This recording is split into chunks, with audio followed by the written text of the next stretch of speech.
I sense in my spirit that as Ronald Reagan said to Gorbachev, pull this wall down. I trust God that God will empower President Muhammad Buhari to stop this drain pipe of 36 shops going to Abuja to collect money every month.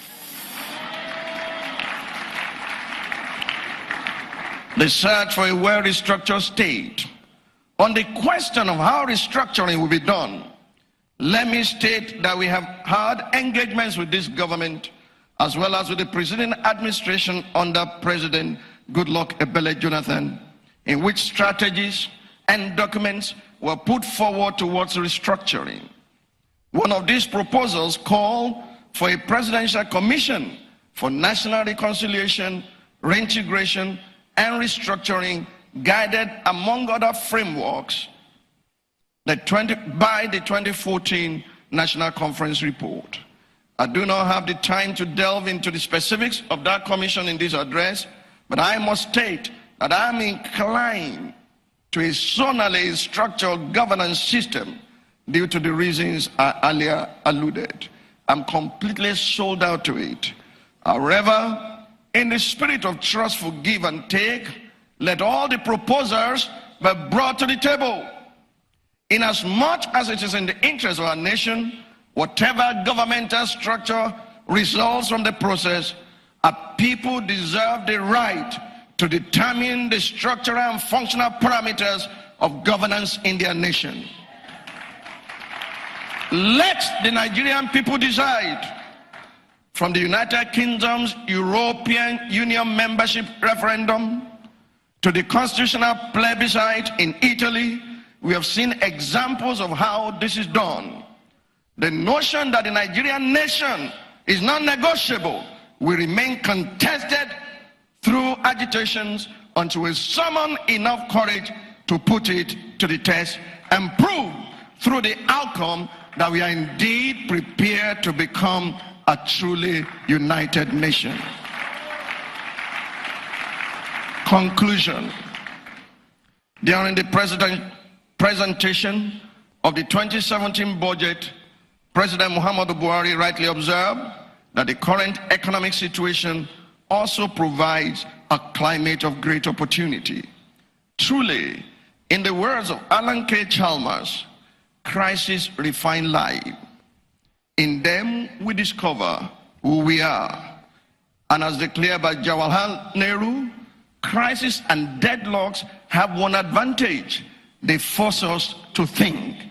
Fellow Nigerians, think we must. As individual citizens, we must be accurately positioned to harness these opportunities without any delay. Prayer has its place, but God will not come down to solve problems He has already equipped us to solve. He is looking for patriots who will become responsible for their families, for their communities, for their organizations, for their nation, for the continent, and for the world.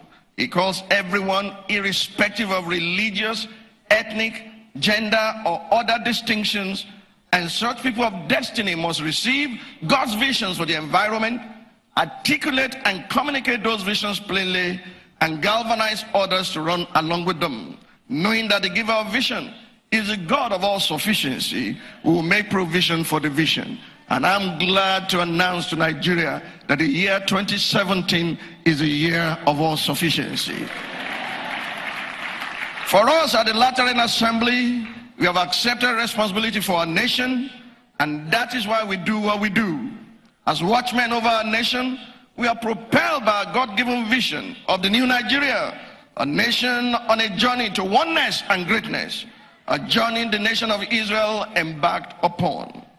Israel began as 12 tribes and then transited to 2 kingdoms, the kingdom of the north and the kingdom of the south. Eventually, the 2 kingdoms became one nation, with David as king over them. In like manner, we seek Nigeria's transition from 36 states to 6 geopolitical zones that will become harbingers of a united nation led by patriotic and selfless leaders. The current government under President Muhammadu Buhari has the opportunity to provide such leadership by being at the forefront of the quest for change. Guided by the indicators of good governance in a well-structured state and propelled by a true unifying national vision, Mr. President and his team must summon the courage to make hard choices, especially this choice to restructure and the choice to embrace the necessary self-sacrifice that precedes economic recovery. May 29 this year, we mark 2 full years of this administration in government. We have no more time to waste. Mr. President must galvanize his team to get the job done. Square pegs and round holes must be removed or put in appropriate places. The wicked who surround the righteous must be led away from the presence of the king. Those who cannot stand the heat must get out of the kitchen. It is time to demonstrate leadership. It is time to demonstrate wise judgment and institute public policy that guarantees stable and prosperous nationhood upon a foundation of peace. It is time to build a well-ordered nation with strong institutions, dispensing justice. It is time to arise with patriotic zeal to build a great nation so that years from now, generations yet unborn will look back at their history not with disdain, but with gratitude to God that our generation preceded theirs. May 2016 be the year we look into the future with the eyes of faith and take steps to accomplish all that we know is possible. Thank you for listening. God bless you, and may God bless Nigeria.